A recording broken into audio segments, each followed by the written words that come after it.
Jordan! Get me the button! What? Get me the button! What button? To start the game! Alright, be right back. Thank you. I can't find the button, Mac. I don't know where it is. Bro, you told me you had the button. Get the bloody button. Where is it? I can't find it. Pili, have you got it? I don't think so. Oh wait, yeah, here it is.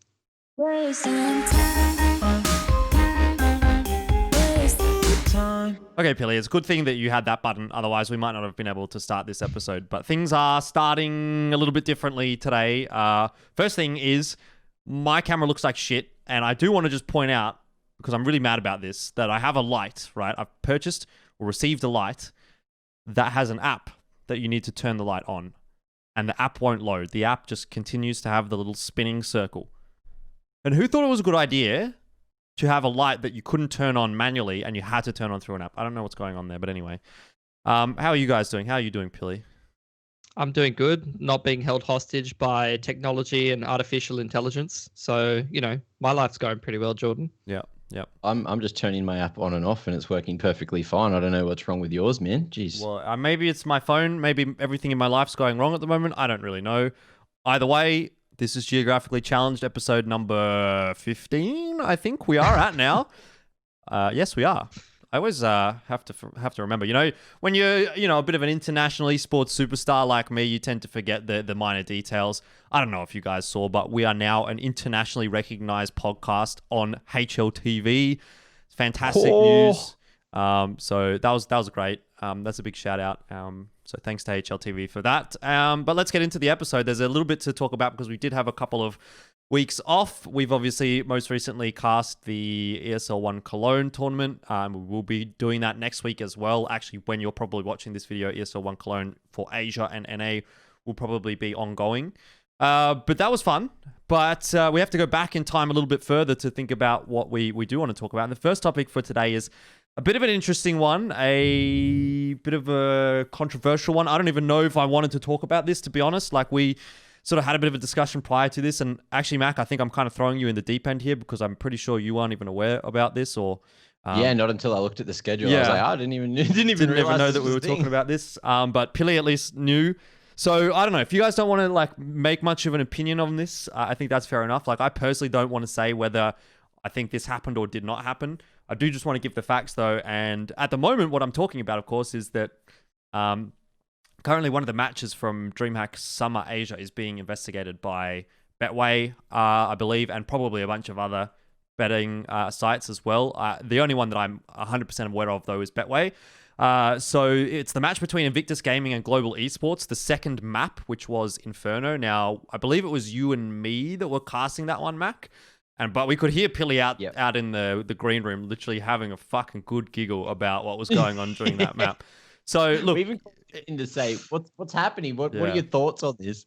It was a pretty interesting map, I will say that much. And the result, obviously, was that Global won the map.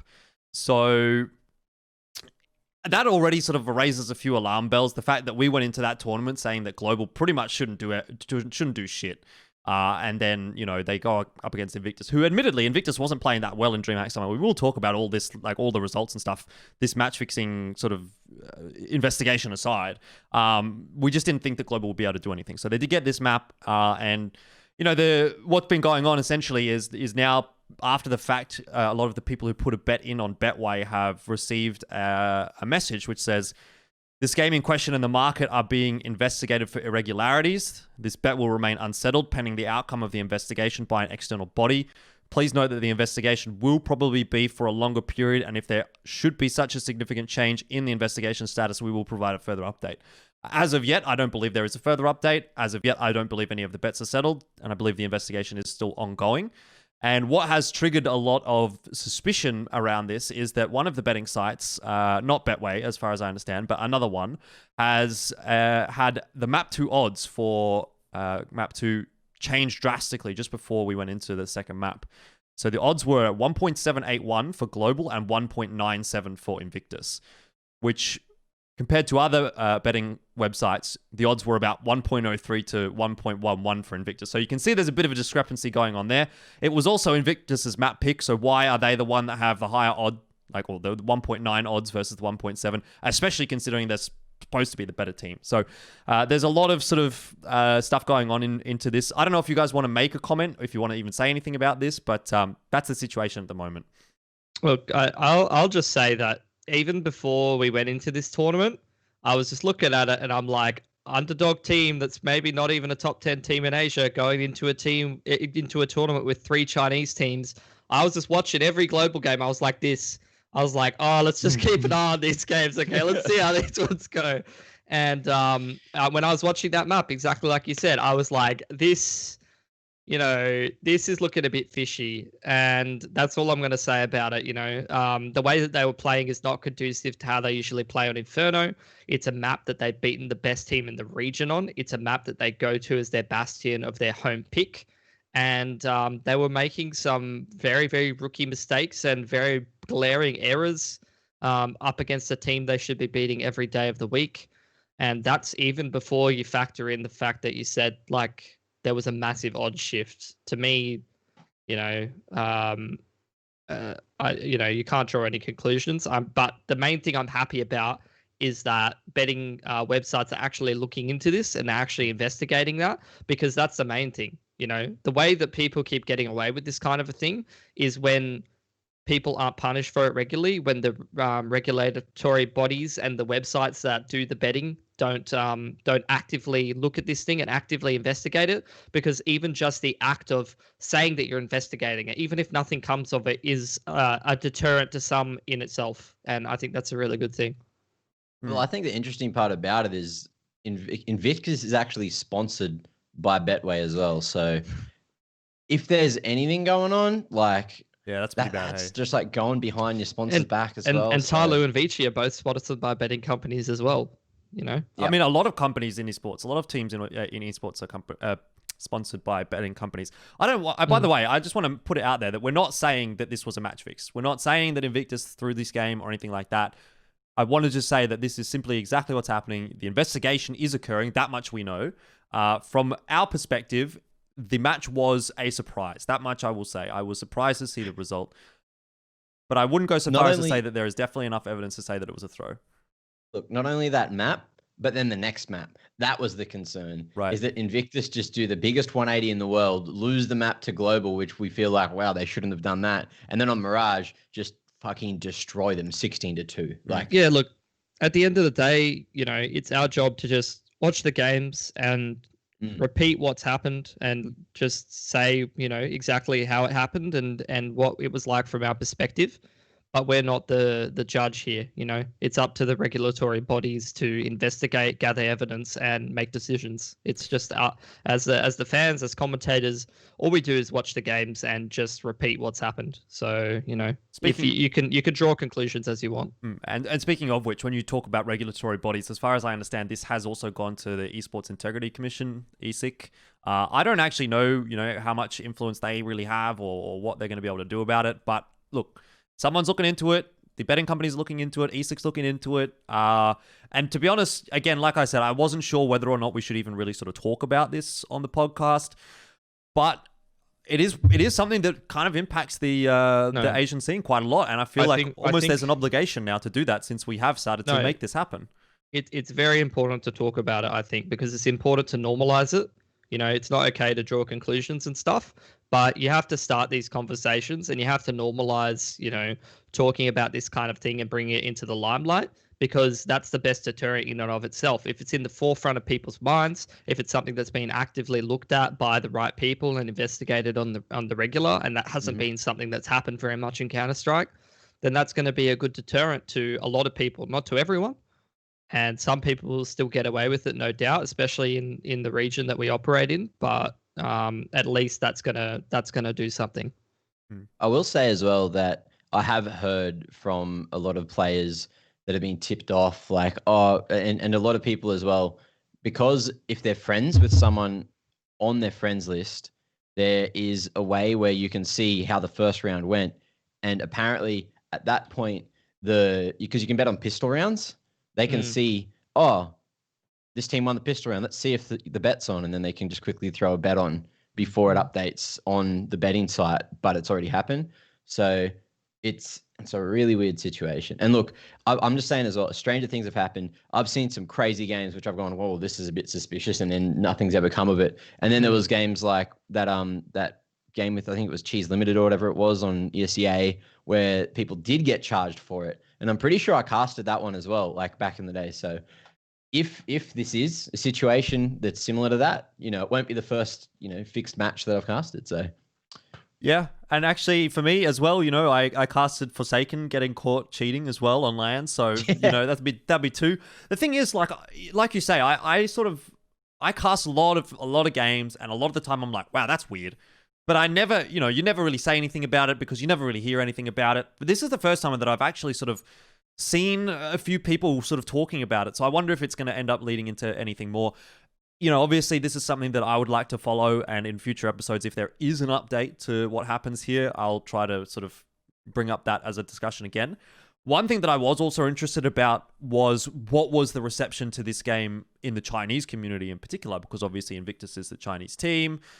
There's 3 Chinese teams in the tournament. I figure a lot of Chinese fans would probably have been watching this. So I talked to a few people. I know a few people in the Chinese scene, and I sort of reached out to them and said, hey, is anyone talking about this game? Is there any sort of investigation going on in China or anything like that? Just wanted to get a bit of an idea of, what the zeitgeist was like in China. And from the information that I was given, and I'm not going to tell you who it's from because obviously they want to be anonymous sources and what have you. But the TLDR is that there isn't really that much of a discussion in the Chinese community. A couple of people sort of said, yeah, like some people thought this was a bit of a sus game, but no one's really talking about it, and there's not that much going on. So I don't know, man. Maybe it's sort of a symptom of a bigger problem, but I guess it is what it is. Maybe they just didn't lose their bets that day. That could be the other thing too. Maybe.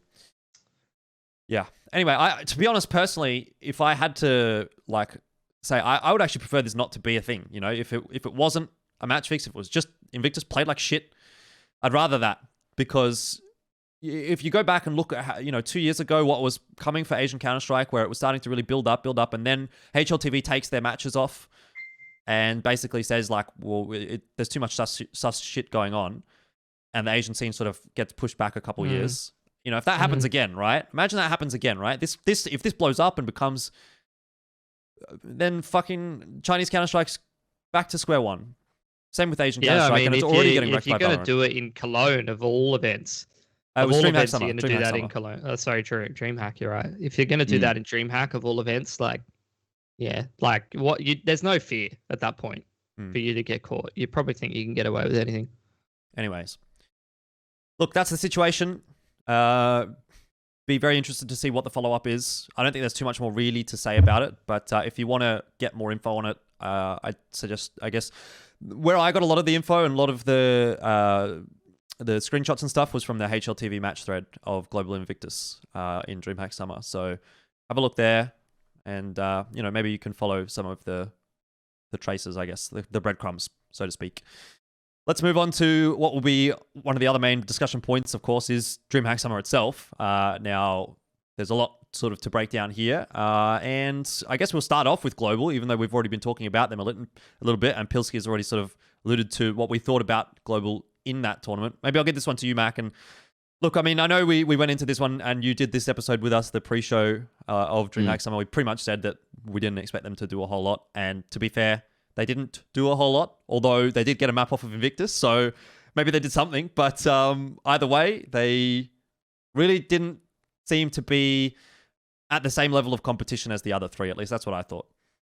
Yeah, well, look, a map is a small win, so at least they can have that. But you could see that the Chinese team just gave them absolutely no respect. In that upper bracket match against Tyloo, they just got destroyed. Tyloo was literally just having a race to see who could get to CT spawn first on Dust 2 and just flank them.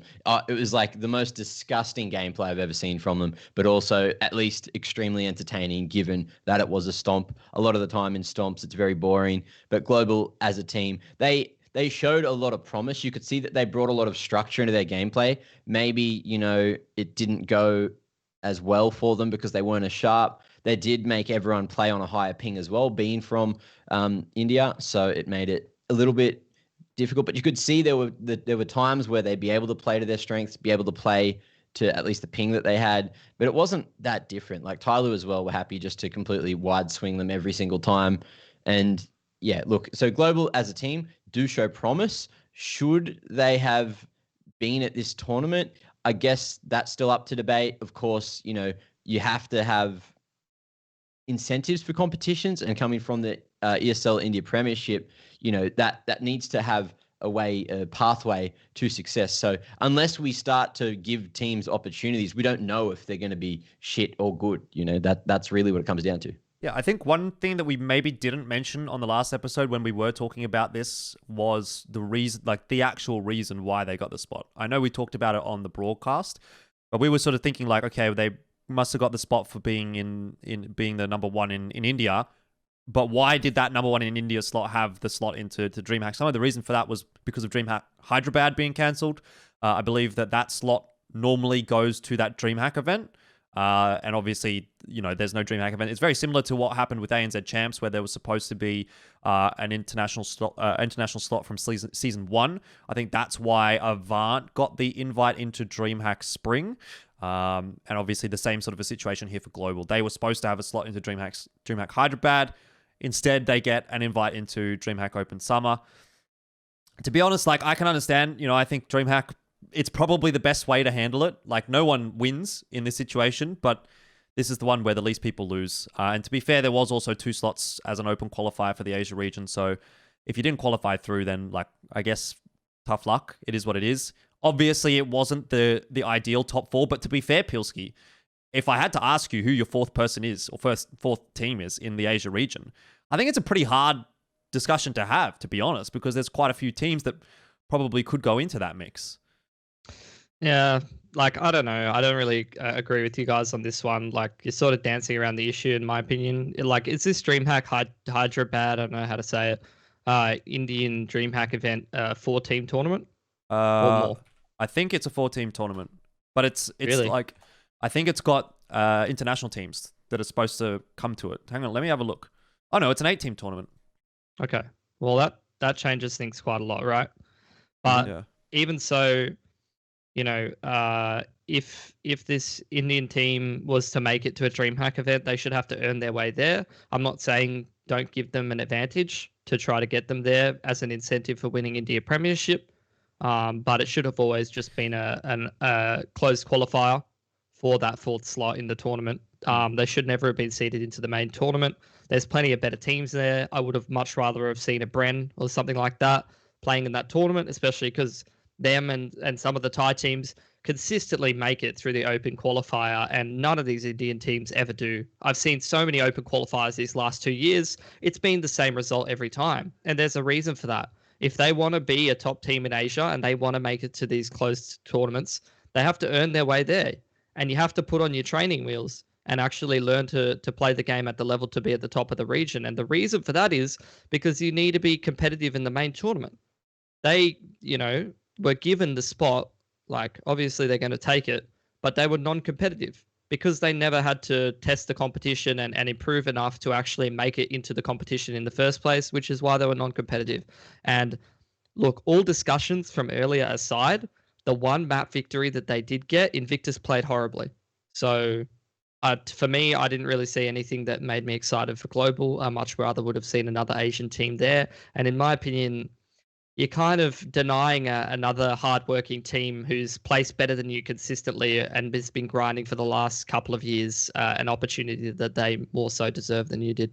Okay, fair enough. I think your opinion is definitely valid as well, But I think, I'm kind of looking at this from the tournament organizer's perspective. You're looking at it from the Counter-Strike purist's perspective, and I will agree with you. I agree 100% that I don't think that they were the best team for that spot. But Yeah, what's from a TO perspective, what's the problem with making a closed qualifier for the 4th slot? I would imagine the issue would have been that Global was promised, as a result of winning that India Premiership, that they would get a slot in a DreamHack tournament. So it's not a like-for-like replacement, is what you're saying? In a way, which it still isn't, to be fair. It's not a LAN. And it's not a LAN against European teams and North American teams, which I believe the DreamHack Hyderabad was supposed to have. I went back and had a little look. The 2019 version, which was in Delhi, I think, and the 2018 version, which was in Mumbai, were then 6 and 4 teams respectively. And so in 2018, it was mostly just Indian teams and Middle Eastern teams. 2019, you start to see Hellraisers was there, Pro 100 was there, so a couple of teams from like Eastern Europe and that sort of thing. And I think now in 2020, Hyderabad was supposed to be 8 teams, a few pretty decent teams. It would probably still be like a tier 2 kind of a tournament, but it would have been a really good opportunity for that for Global Esports to go to as an Indian team. So it's still not, to have them go through and play in DreamHack Summer is still not exactly what they were hoping for from that spot, but at least it's something. So to me, that's the reason that obviously DreamHack have gone for that, and that I can see the reason behind that as well. Yeah, fair enough. I'm willing to see it from that perspective as well. I think it's pretty hard to make a like-for-like replacement in the current landscape, and maybe that's the closest option. Yeah, is what it is. Did you have any thoughts on Global Mac? I mean, outside of the fact that they were kind of meh, and this whole situation? I don't know. Like, hopefully we get to see them in the future because there's occasional like Asian teams that pop up. Like, D13 started to sort of put their foot down lately. I actually went back, and when I was looking back at past VODs, we casted them for like an EPL like 2 years ago. Yeah. And there was a couple of names there that are still on the lineup, and I was just like, oh, I thought they came out of nowhere, but apparently they've been grinding for like 2 years to get to this point. So yeah, couldn't it was remember 'em. the And same thing with that happened. old IG lineup that started playing in some of those tournaments. You were like, who the hell is this team randomly thrown together? No, they've actually been playing together for like years. Same thing with some of these teams. There's so many teams, even not in China, but like elsewhere, even Thailand, right? If I go back and look, like when we were getting real hyped about Thai CS, I was thinking, man, these guys are fucking coming out of nowhere. But you go back and you look like 2013, 2014, a lot of these players are playing in there, and it's just a case of the games are not getting covered. Or if they are, we're not remembering them. Like, I know for a fact that I've covered a lot of teams, and I just don't remember them half the time. If you only see them once or twice, it's probably going to be a case like that. Think about, what teams have we casted that we're probably not going to remember in 6 to 12 months' time? Triumph.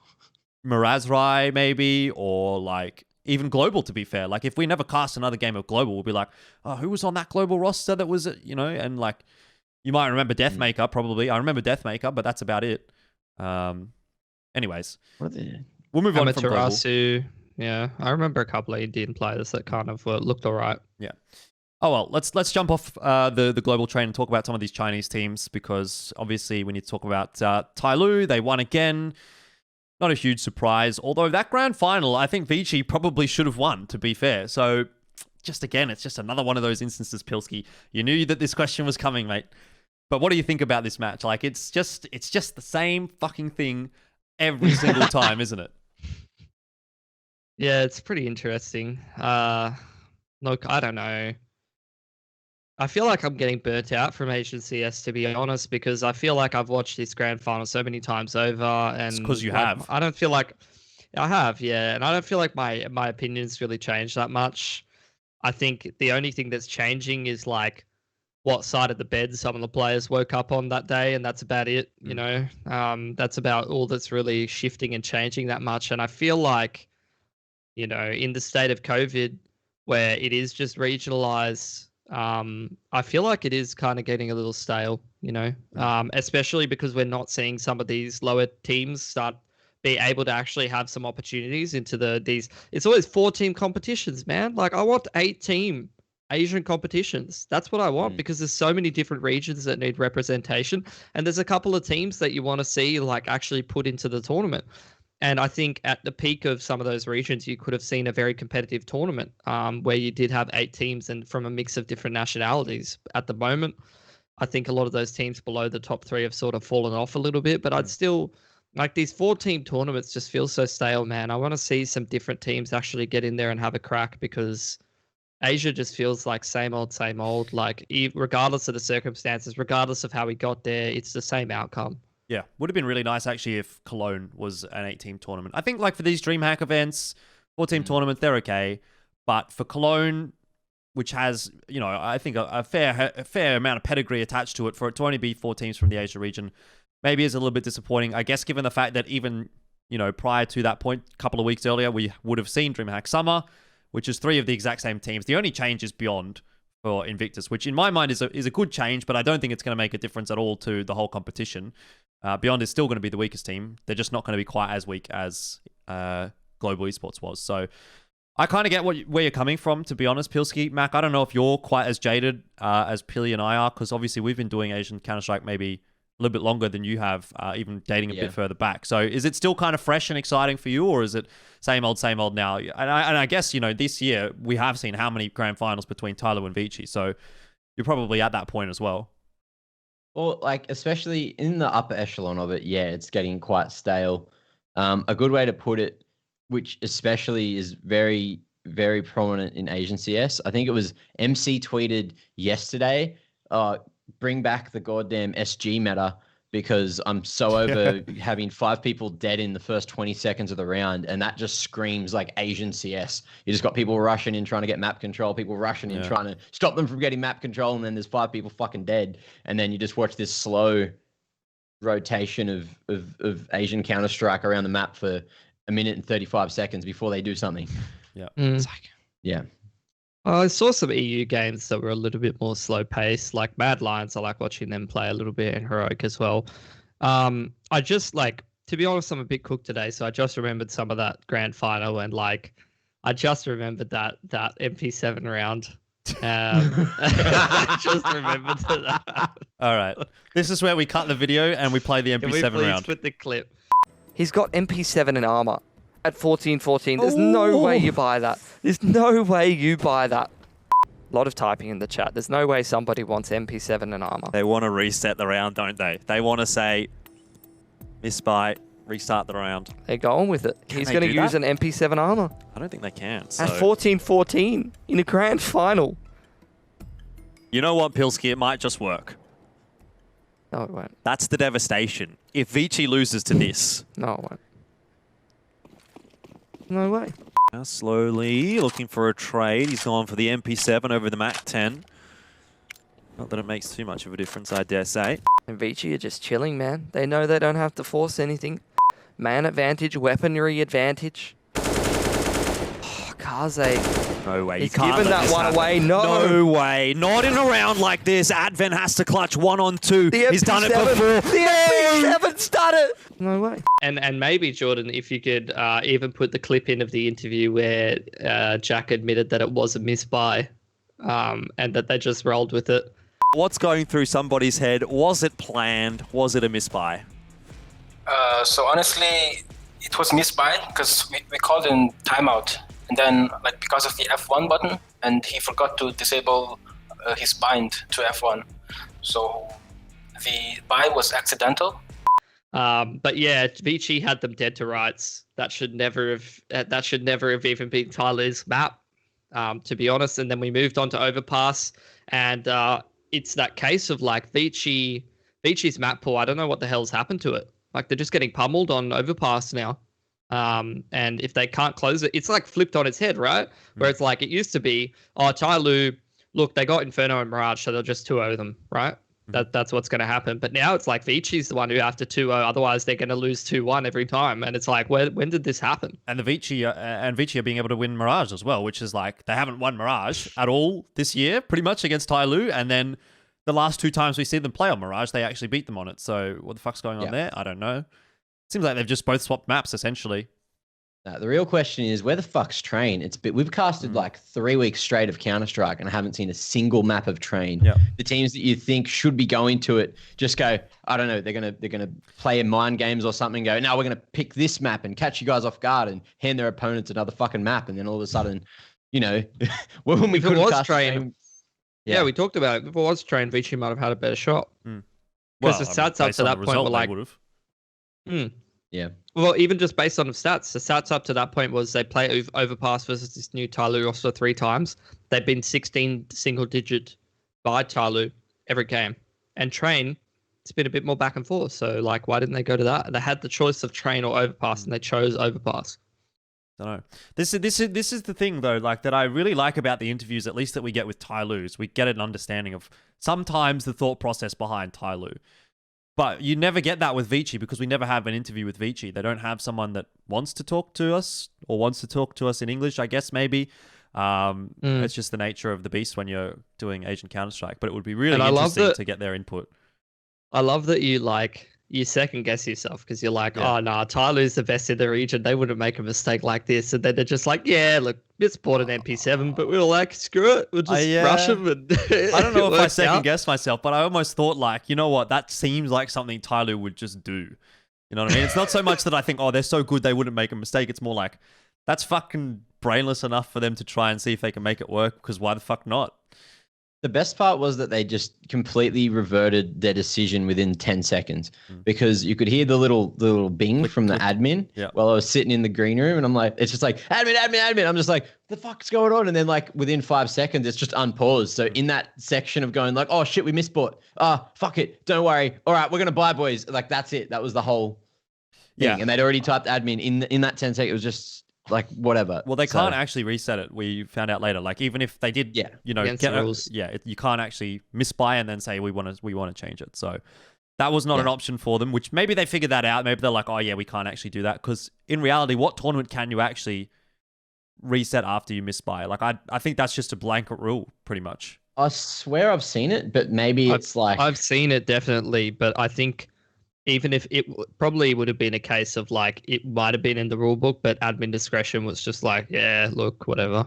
Yeah, it could have been something like, oh, I dropped my phone on my keyboard and it somehow pressed the perfect buttons to buy. It was like with that, he pressed F4. He hadn't unbound his auto buy. F1. That's what he said in the interview. Remember, he just like accidentally hit it. That's why. No. I think they were calling for attack pause, wasn't it? They called for attack pause with F1 or something like that.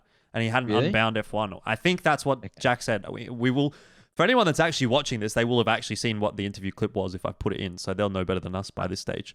But I'm pretty sure that's what it was. Either way, you're right. It was an F key and he pressed the F key and basically force bought. I don't even think it was like MP7 armor. Yeah, it was just it was just whatever it bought for him. It wasn't even like a specific buy that he would have had. It was the only thing you would never buy at 14-14 with tournament life on the line in a grand final.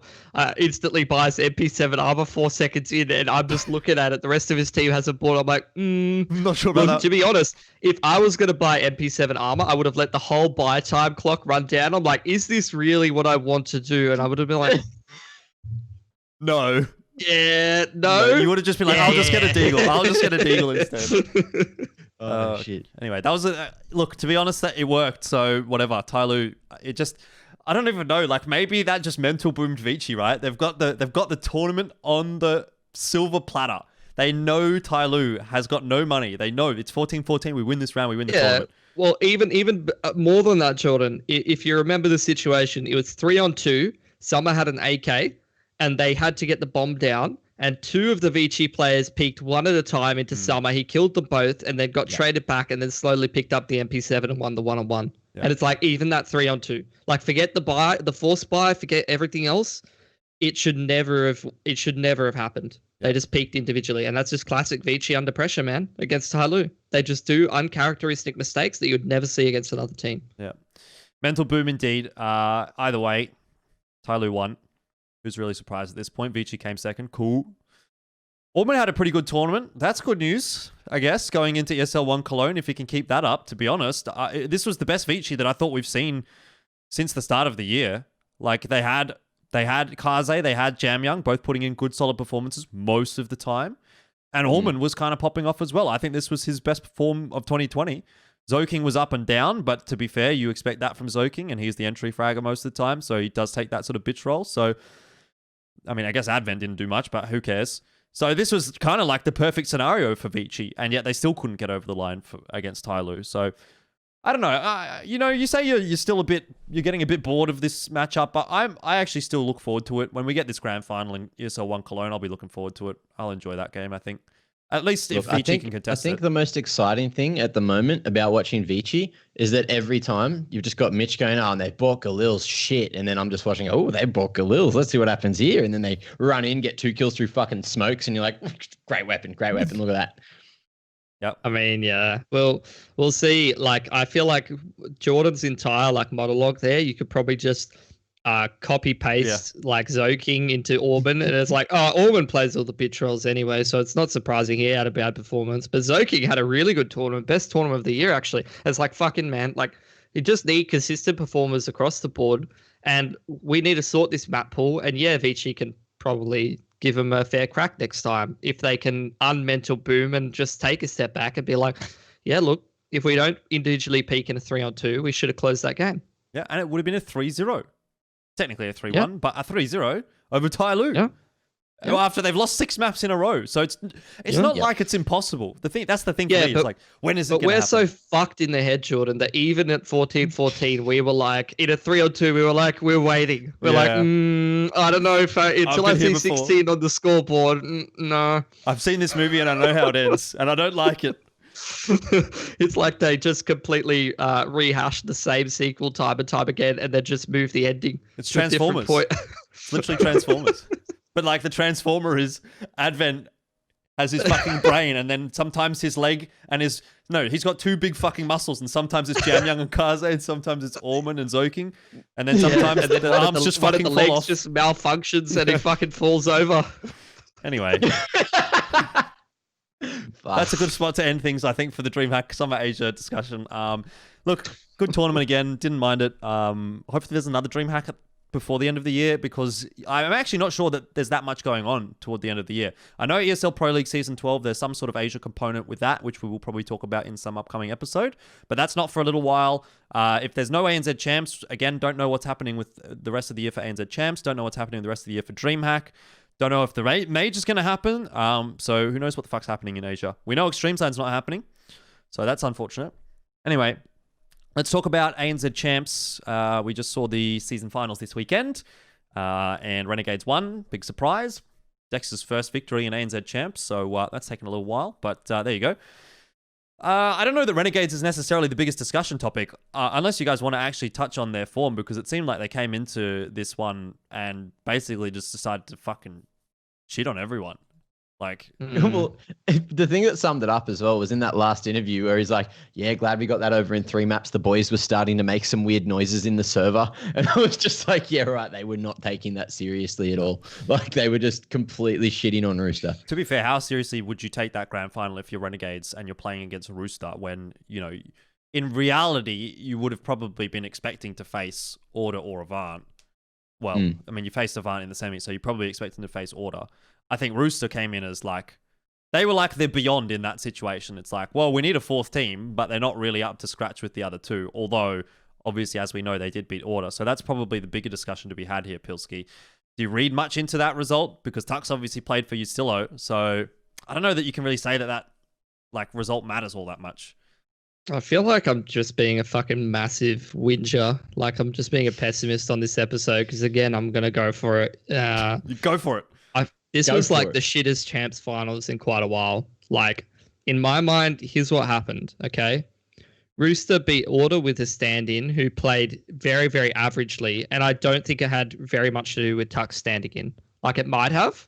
Don't get me wrong. Like, the roles shifting around might have had an impact and stuff, but Tux did not play that badly, and some of the people that should have been performing did not perform against Rooster, and that was the real issue. It was not the stand-in factor. Tux actually had good impact in that series. He wasn't a liability on the server, and he never really is. He's a good team player that you would slot into one of these top teams if exterior circumstances weren't a factor. But I don't think that was the issue. So Rooster, they played well enough to beat him. Credit to them, but we had some underperformances from Order players that should have been on the server. So Order had a shit series. Okay. Then Avant against Renegades didn't look, they had the dream veto. They win Dust 2 and Nuke in every best of 5. There was real potential for 2-1, and they played like garbage. Like, they really didn't play like any of those grand finals, and they're starting to show that they're very inconsistent. And it was sad to see APOC, who's had like career high form the last little while, like actually looking like one of the best players in Australia, like go back to like that Tainted Minds form where like, or one of those other teams where he's like not playing as well. Like, you know, you see APOC go through these massive highs, like Chiefs and like now into Avant as well, where he's actually playing really well. He's having big impact. But yeah, this was just not it from Avant. They just woke up on the wrong side of the bed. against Renegades, and they had no shot, and that was a bad series from them. So they played a bad series, and then Rooster in the grand final played a shocking series as well. Like three of the teams played absolutely shockingly out of the four teams, and Renegades, I'm just going to be real, like they might not have put much effort in. They couldn't play with their coach because of some weird rule on the server, which is fucking bullshit. But anyway, they played average. They didn't even play that well. Inns wasn't even playing that great. Like they just played okay, and then the rest of the teams were like, "Well, we're shit today," so they won. And I was like, "Oh, this was ANZ Champs Finals. We're building up all these storylines. Roosters a really good team at the moment. They can get some upsets. Order's looking pretty strong. Avant's actually pushing Renegades. None of those things happened in the finals. Yeah. Three teams played shit, and Renegades played okay, and that's what happened. Like that was disappointing, man." Anecdotally, in my interview with Dexter, and I'll put a link up there. Got to have that little subtle plug. When I did that, I cherry picked one result that he had, where he had like a 2.7 rating in some map. I was like, I have to talk about this. Lucky, like what ESEA a couple of years ago. What happened here? And I sort of asked him about it. I was like, what? And if you go back and you look at his match history and take a bit of a deeper dive into it, you see that he generally puts up like insane numbers against like really bad teams that they should just beat with their eyes closed. Whereas, there's some other players that they'll do fine, but they won't like literally curb stomp like 30 and 10 kind of a scoreline or something like that, which is what Dexter does against weak teams. And think about his form in ANZ Champs this finals, and I wonder if there's something to be said there, because what he said was basically, when I don't have to in-game lead and I can just do whatever I want, then I can just shit on people, basically. And that's the mentality that he takes into those kinds of games against the weaker opposition.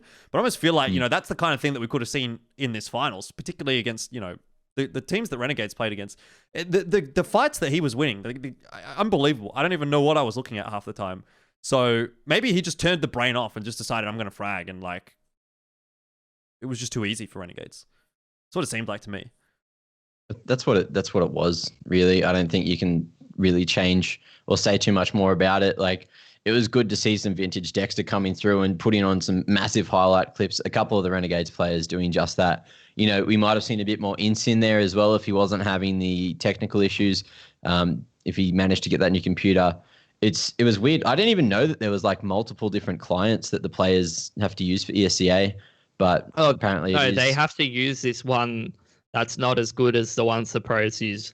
And Renegades have gone overseas now and obviously use this pro client that the EU and NA teams use, and it has no issues. And then they come home and they have to use a different client for some reason, and it has issues, and it causes FPS lag and stuttering, and for some people it causes packet loss and things like that. I even remember from using ESEA client when I was playing an MDL and things like that.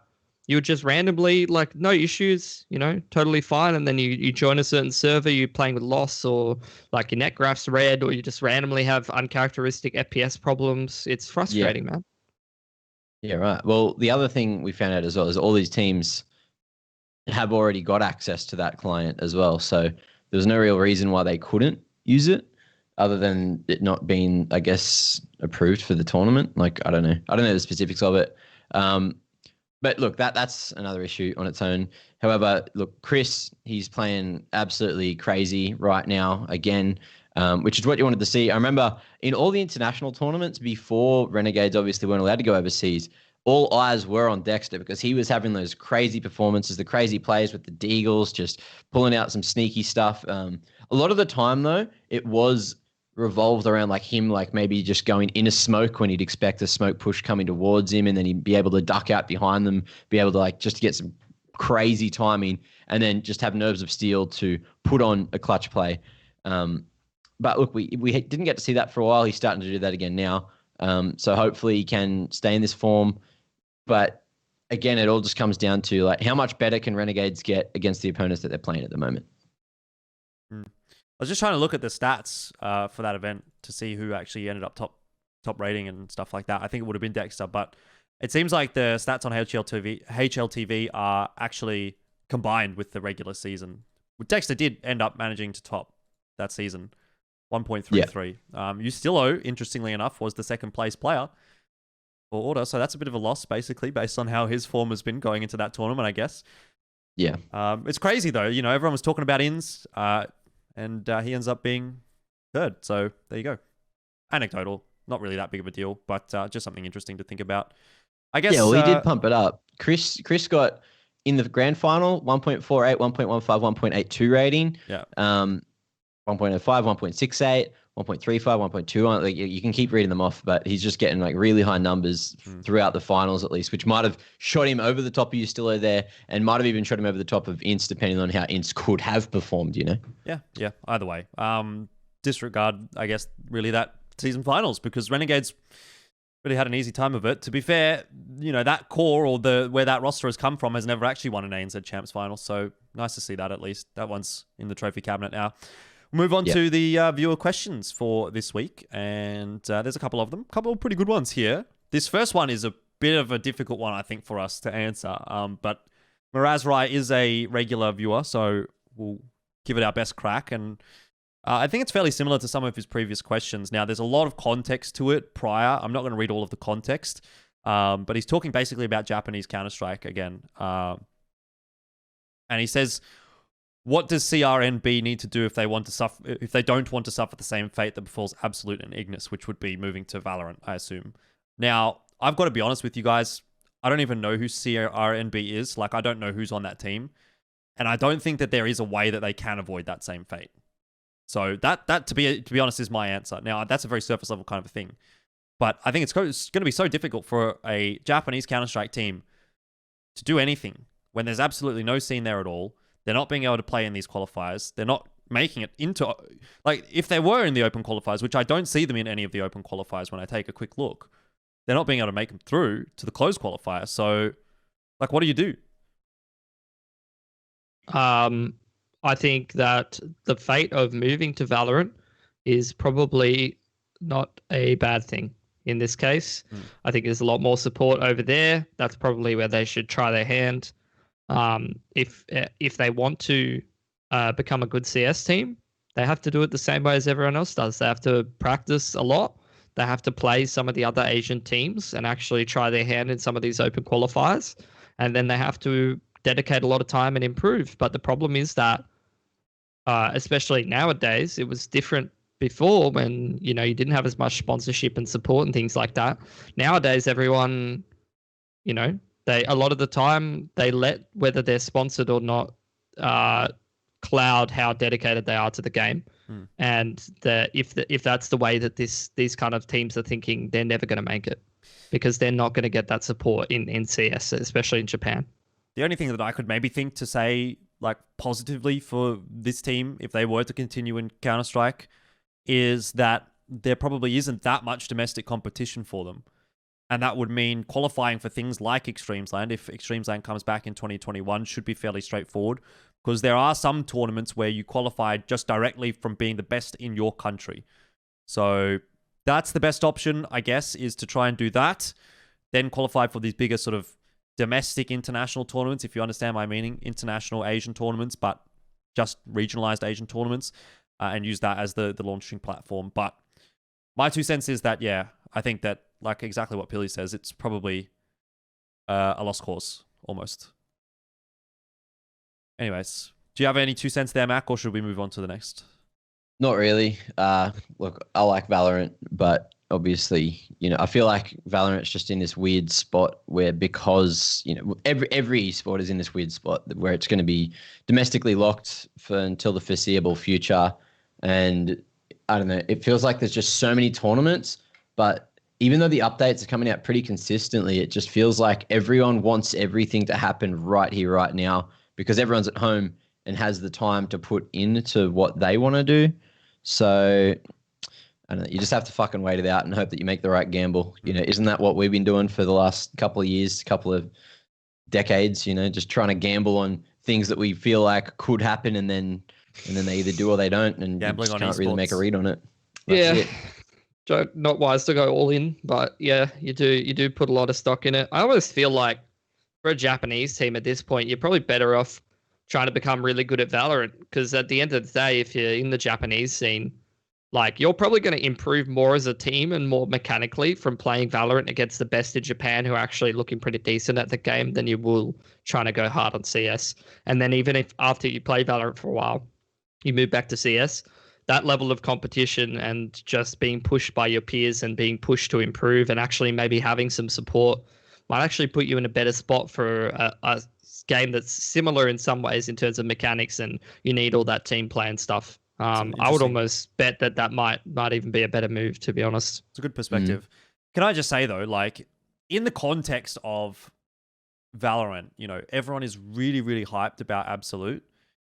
I want to, like, restrain some of that hype in a way. Like, I'm not all in on them, to be honest, because I've watched them play in Counter-Strike, and they were never toward the top end of Asian Counter-Strike. They might have been a top 4 team at one point, but I just wonder, you know, is it going to be the same fate that has befallen many, many other games before? You know, there's been one team that's moved over from X or Y game, or there's just one team that's like a prodigy at the very start of the game, and you see them get all the support, all the hype, and then they sort of just fade into obscurity when the game really starts to ramp up. So I don't know I know this is a bit of a tangent, but what's your take on this one, Mac? I know you like the Japanese CS scene a little bit. So do you reckon that they will actually genuinely compete at the top level in the long term once all these borders open and that kind of thing? And once teams start to move over? Or are they just good now because no one else is? An example that's kind of the contrary to what you just said would be like in our scene, right? Where all the hype's there, everyone's super keen for EXO Clan to be like the best team in the region, but then Team Launch come in with this just solid structure, solid understanding. You got Ferg, who has one of the biggest brains in the scene and is able just to, you know, put everything that he sees in terms of the potential of the game into his team. And then they just completely stomp EXO in that finals. EXO just try to come in pugging, look a little bit lost. And it's just like, wow, there was all this hype for this team. And then they're not really performing up to what you expected them to. One team comes in with, you know, a huge amount of experience in terms of background from CS. Not that the EXO players don't have that, but the Launch players had a higher tier of experience. And just because they had the structure and the fucking discipline and some solid bloody teamwork, they completely destroyed them. And that's the thing I like about Valorant is you can come in and think you are the best, but as long as, you know, the scene is growing, there's always going to be something different that someone else can do that is going to be able to get you those extra rounds on the board.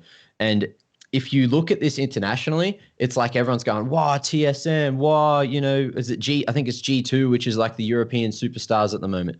So it's going to be a huge question as to which team's going to be better there. I feel like it's going to be the Europeans, just from what I've seen. The NA teams, they're pretty sharp, but they don't look as sharp or structured as the European teams. I feel like from what I've seen from Team Launch, they could have potential to compete internationally, but we won't know till we see it because they haven't had anyone really challenging them domestically. There's all these other teams coming up. I think Avant just picked up a team as well, which was that Control team.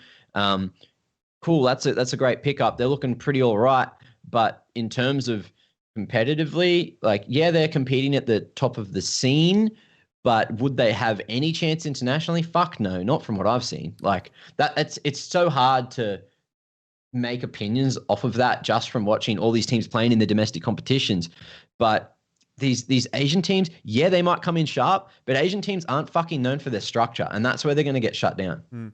Yeah, so obviously to tie that back into Absolute, the Valorant team, I think people need to just be a little bit restrained in what they're like it almost feels like they're overhyping this Valorant team, to be honest. Like I like those guys. I liked the way that they played Counter-Strike. I thought they were interesting to watch. I was a big fan of Laz back in the day, but they never were the top of Asia. We've not really seen them play against China or Korea in Valorant, as far as I know. Like, I don't follow it that much. And we certainly haven't seen them play against the European team. So I just think that people are like, yeah, they're the best team in Valorant. I'm like, maybe come down there a little bit, buddy. But yeah. Look, that's a total tangent. But we're not here to talk about Valorant. We're here to talk about Counter-Strike. Murazrai does have another question. And this one is, after the pandemic ends, will African CS get its own region back or be shoehorned into Middle Eastern CS like what happened before? Now, again, I'm not as up to date on these two regions as I am on Asia and ANZ, but my gut feeling is that they would probably be put together because I think that the scenes are not big enough really to sustain an individual qualifier or something like that and get really, really good teams to come out from it. You know, it's the same thing as what kind of happens in Asia and ANZ. It's like, well, if ANZ had the best team in the region, the best team in the world rather, and Asia had the second best team in the world, you probably wouldn't have those two regions as one region. But they are at the moment one region because the teams just don't compete to the level. You might get one or two good teams, but not, you know what I mean? I don't know if that makes sense. I don't know if I'm explaining it very well, but I think that there might not be enough talent there to sustain each having an individual region, if that makes sense. Yeah, I suppose like I don't really know what the right answer. I suppose when you're asking a question like that, just as a viewer, you can draw your own conclusion. But it basically, essentially, in my mind, it boils down to one of two things. Either one, you're happy for having a scuffed opportunity to be able to actually have a team that goes through, even if the conditions in which it happens are terrible, or you just don't do it at all. And those are kind of your options in the current landscape, you know, until there's, and even when there have been more options like, oh, we could actually have a LAN or something like that, it still doesn't happen. So, you know, in my mind, it's either you do it shit or you don't do it at all at the moment. And I wish that I could say like, oh yeah, the dream scenario is you do this, but it never happens. Like it never fucking happens. So I don't know what to say, man. Like you just fucked, kind of. Rip. Yeah. Big like, rip, yeah. I mean, like, I don't know enough about South African CS. I know a little bit about Middle Eastern CS, but reasonably small regions don't get priorities with TOs. No. And they haven't ever. Not unless it's and they in that struggle region to get any opportunity. Yeah. Which is what we struggled with for many, many, many, many years. Well, that's what. Yeah, exactly. That's what I think needs to sort of happen for those regions to get anything is for an IEM Sydney of South Africa to happen or of the Middle East to happen. I remember there was a couple of like PGL events in, I think, Dubai or something like that where, I don't know, it seemed like there was some stuff starting to go on there, to be honest, but they kind of died out, I thought, in maybe like 2019, late 2019. I didn't really see too much going on there. So I don't know, I have to get on the clanger maybe with Tox and see what's happening because I think he was running some of them and just haven't seen anything. I guess obviously COVID now in 2020, we haven't had much of an opportunity. But yeah, I thought the Middle Eastern CS scene was at least starting to sort of grow and look a little bit more promising. But anyway, guess that is what it is. And with that, we move on to the final question of today. And this one is from Wheeinyy, who is one of my regular stream viewers. So shout out to Wheeinyy. Appreciate this question. It's a good one, actually, guys. I think we're going to have a good discussion from this one. He says, deep dive and talk about the stylistic differences between Asian and Australian CS and how they approach the game and what, if anything, makes it different from the EU NA brand of Counter-Strike. And if there's any trend in Asia/Australia that they do that the rest of the world don't do that we like. Or if it's all shit compared to the rest of the world. Sorry for my bad England. So there's a few questions involved there. I don't know where we want to start with this one. Maybe we'll go with the stylistic differences between Asian and Australian CS. Do you want to kick us off here then, Pilsky, since you're the color commentator, you're the master of this kind of thing? Is there a whole lot of a difference you see, or is it just a surface level thing and there's not that much difference? I think Asian CS is like micro groups of styles, whereas Australian CS is more like one homogeneous style. So already it's like you're comparing one style to like a group of, 10 styles or something like that, depending on what scene it is and what kind of support. And I think the styles a lot of the time are bred from players that came before and from what people look at to improve. And I think for Australians, that's a history of a strong 1.6 and source scene with some international opportunities and a lot of good role models that have shown a lot of key players in the scene how to play and a lot of people sticking around, which lends itself to that style of, I think we try to do European CS, but to be honest, I think it's more like American Counter-Strike, if I'm going to be honest about it. Not the super puggy kind of American Counter-Strike, but just somewhere in the middle of individual plays and some decent strats to back it up. No one plays super tactical like Danish CS in Australia or anything like that. I think it's very much just some simple and effective strategies, and we try to focus on individuals and mid-round and chemistry is how Australians do it, in my opinion. I don't know if you guys have a different thought. As for Asian CS, I mean, it's a bit of everything. You look at a boot Dreamscape trying to play like that EU style early on a couple of years ago. Contrast that to a Mongols or a Tyloo of just Wing at people and out aiming them and out skilling them, because that's how they have success in their region. And because, I don't think they had a whole lot of experienced players sticking around to have a massive amount of impact as much. I had a few, but even so, like you go back to some of the previous titles for China in 1.6 and it wasn't ultra tactical either. And then even like Korea. Just look at Korea, like that fucking really structured game style coming from like those PK guys. So Asian CS is a bit of everything. It's a mixed bag. You get complete opposite ends of the spectrum depending on where the influence are and depending on who are the role models that have stuck around, or whether they're just trying to watch international CS and copy things and emulate a little bit more. What do you think about that, Mac? Yeah, I think that's pretty spot on. I feel like in Australia we could have a bit more strategy involved, but a lot of the time, if teams and players can get away with it, if one team just has the ego to go, oh, look, we know we are better than the other team, there's nothing that's going to force us to have to use some solid strategy, some solid coordination. When I can just, run in, get a highlight clip of me just killing the whole team, then what the fuck? Why do I need to do that? Yeah, and that's why I said it was more like lower. That's why I said it was more like NA, because it's similar in NA. You got a couple of individuals, figures who are like more tactical minded and they try to lead a team in that direction. But you're exactly right. If it's a lot about individuals and how much they can get away with and, confidence and stuff. Yeah. And then in Asia as well, that comes like bleeding through the cracks. You've got somebody pushing down banana, no matter how many people say, don't do it, somebody, don't push down banana. He's like, I'm not, holds W.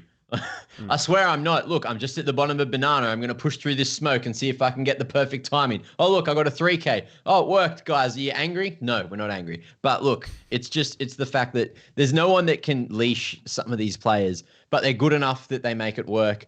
And then when they go international, they maybe lack the discipline. Maybe they haven't had enough practice of the styles that they need to play against the big teams. And that's where teams start to fall short. I have a feeling that's why, like, Renegades, at least, when they were Greyhound, they put a lot of effort into some really solid structure. They had, like, their protocols seemed to be where they won the game a lot of the time, especially when they had Grat back in that team. There was... there was always like less structure. They just had things they would do off of situations, which got them some really good results against these international teams. And it because of that as well, you could play however you wanted and you just adapt perfectly. And that's why you'd beat all the Australian teams, because a lot of the Australian teams can't adapt if they're being countered. So... Yeah, and I think that actually goes back to this thing that we're talking about in Valorant, to be honest. It's that I think dominance breeds complacency, and you get complacent in some of these micro regions. And that's a lot of the time why you won't see like a Japanese team like Absolute or like some of the Korean teams when they go international. They might get a couple of good results. They might make like a top 4 at the first tournament or something like that, the first international tournament. But once some of these more structured regions with higher levels of competition start to adapt and figure them out, and once they show all their cards, that's where they start to get ground down a bit, and they start off playing their style and it works for them, but eventually, similar to Tyloo and CS, they have to concede after it stops working for them and realize, hey, we actually need to play their game. We can't just play our game all the time and it's not going to work consistently. That actually reminds me very much of what I heard Vox used to do back in the day, where they wouldn't scrim any of the top teams. They would essentially just shoot for the top, hold their cards close to their chest, and realize that they were still individually better than all the other teams. So they didn't have to show their strats. They didn't really have to practice against any of them. And they knew that they could win at the domestic level to get the international opportunities. So they were straight away just preparing to beat European teams, to beat NA teams when they got those shots overseas. And yeah, I remember Ian saying something like that because he was on the short end of it, like when he was on Immunity and he was like going, toe-to-toe with Vox. It was like, oh, we can't scrim them. We can't scrim all these other teams. We don't want them to know what we're going to do. So essentially it was just like dry runs and practice, right? Bit of a tangent then, but how do you think a team sort of changes their style? Like if they have to, for example, as you mentioned with these Tyloo guys and Mongols and whatever, if they go overseas and they're these W key style, whatever, how do you get to the point? How do you even practice? Or how do you, if that's the way that you play the game of Counter-Strike, how do you then go in and say, well, this is what I need to do? Because theoretically, you don't know, I need to do this, I need to do this, I need to do this, if you've just been playing this way, this different brand of Counter-Strike for X amount of years. Like, how does Tyloo adapt to a different kind of a style if they have to compete at the top? But watching a lot of demos and using refrag would be a pretty solid start, especially in this day and age when you can't get that international experience. Why not just fucking play against the bots? Max, like, I was actually, yeah, well, I was really impressed by what I saw when MC showed us the other. I was just like, oh my god, this is like crazy. Like, all these little teams coming out of nowhere could just, you know, play against the pros with, you know, expert level bots that are just going to shred on you anyway. So may as well get like that. That's it. If you are continually getting shit on, but then can somehow get to the level where you're competitive with those, then that's when you start to learn. That's when you start to get much better. Okay.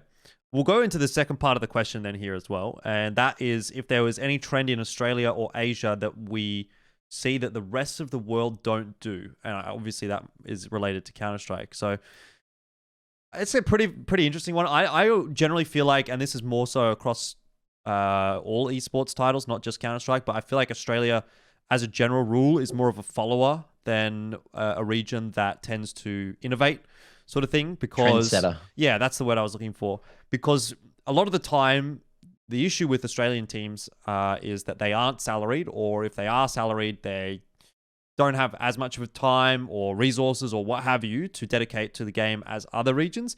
And as a result, other regions are the ones that are finding out new stuff, developing new things. And then you'll see it sort of filter down to ANZ over the course of a couple of weeks to a month. And, you know, once it sort of happens overseas, someone will see that and pick it up and start to work on it. And that's when it sort of starts to come here. So I don't think that there's really anything that, like, trends per se that we do that other regions don't, that would necessarily be good per se. I don't know about you guys. So, I mean, just to put my 2 cents in about that previous question as well, I think the way I kind of think about it is like, it's kind of like just talking about how to get better from being in your region is, I think it's kind of like learning a language. Like, you can do all the prep you want and you can try to like learn it on your own at home or something like that. But I think the best way to play EUCS and play international and stuff like that is just to immerse yourself in it fully. And that's why you see people moving over and boot camping and stuff like that if they want to actually get good at it. As for trends in Asia and Australia, the rest of the world, I agree with you guys. I don't think Australia is very different. I think we are like a copycat region of NA and EU, to be honest. And we're always...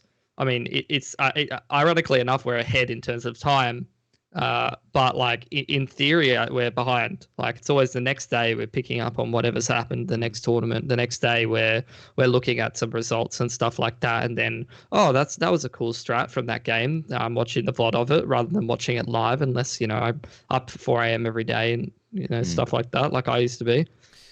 In Asia, I think there are some different trends, to be honest. But they're kind of, I don't think they're good. They're like, the Thai shuffle and stuff like that of just changing players all the time. And instead of having a 7-man core, why don't we have a rotating 15-man core? Yeah, and to be honest, like, I think this is something that I wish Bleh was on here so I could say and see what he said, to be honest. But like, Tyloo changing their style after they got like that upset over LG and starting to play differently and stuff. I kind of wish that Tyloo would have just never gone down that road and would have just said fuck it and gone full Tyloo. And that's something that I would have liked to see. And just like, strategy, fuck that. And just legit just 5 aimers and W at people and just fully embrace that and see how far they could push it. Because I feel like in these regions, we are very much copycats and we are very much having to adapt to how everyone else plays.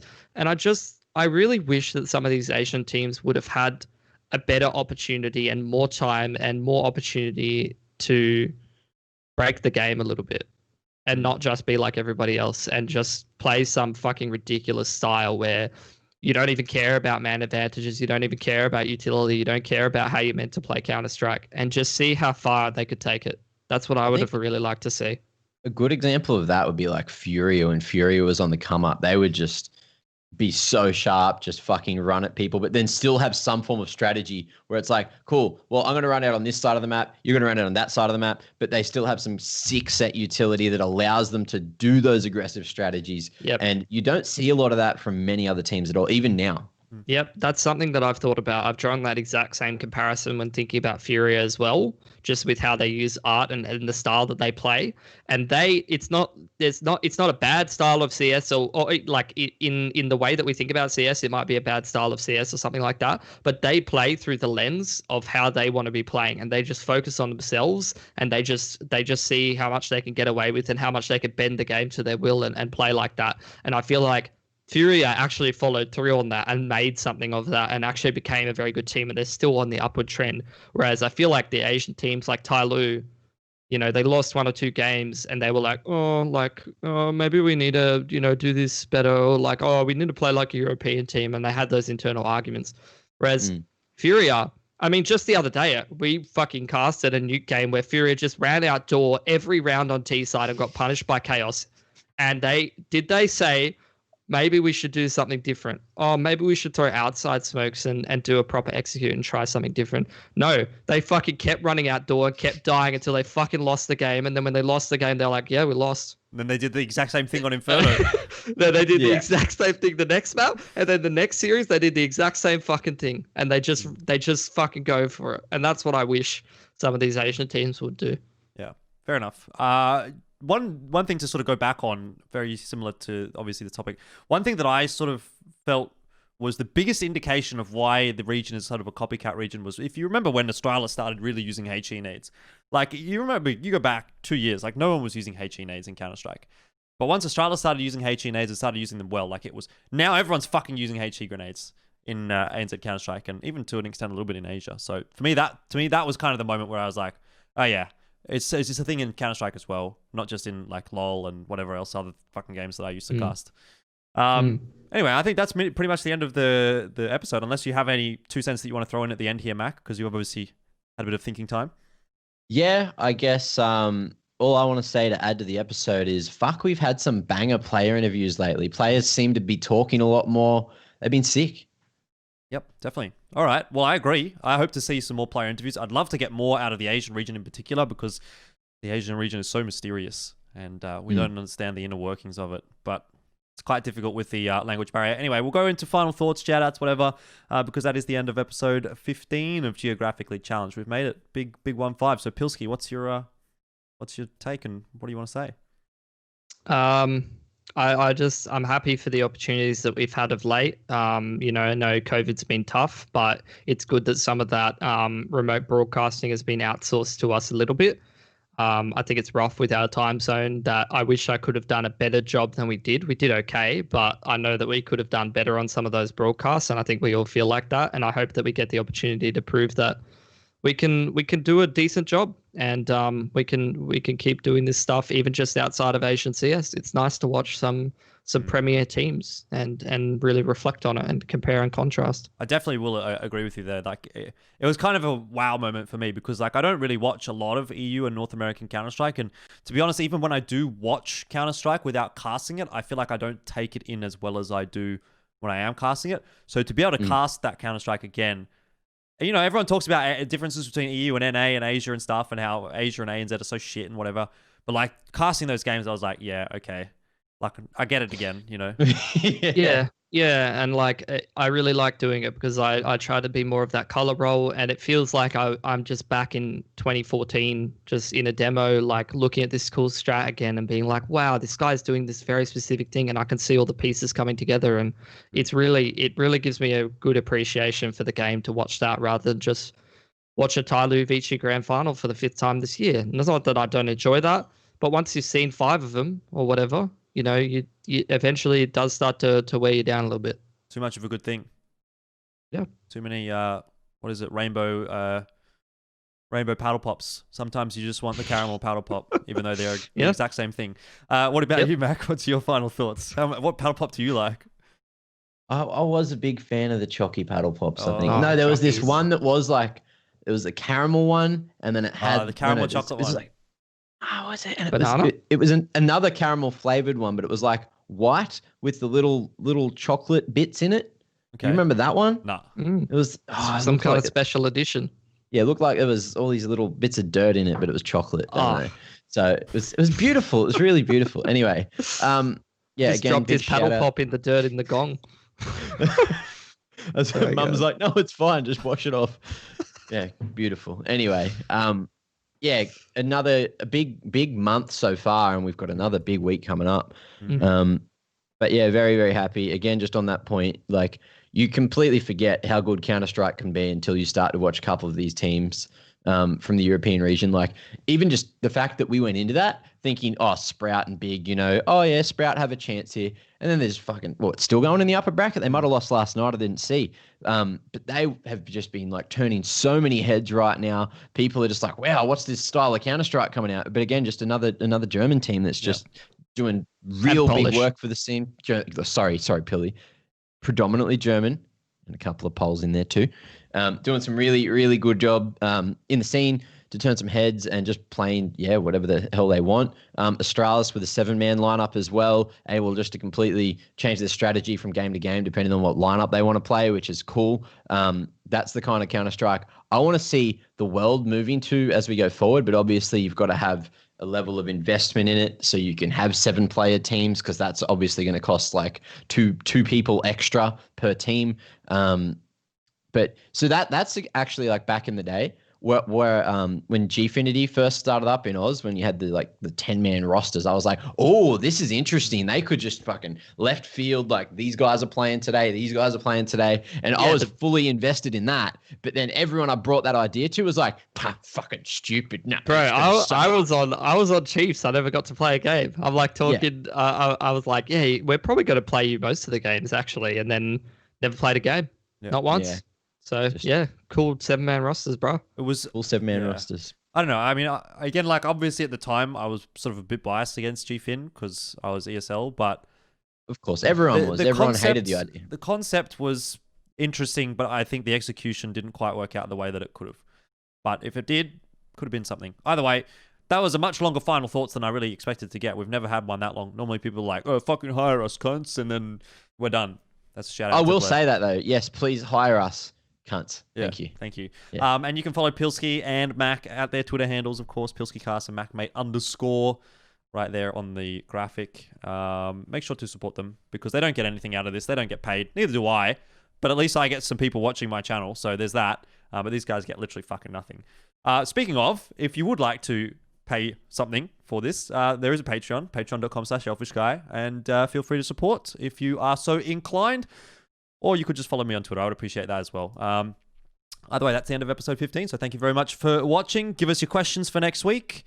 And we'll see you whenever that happens. Probably not next week because we'll be casting Clone. But don't even worry about it. We'll be back sometime.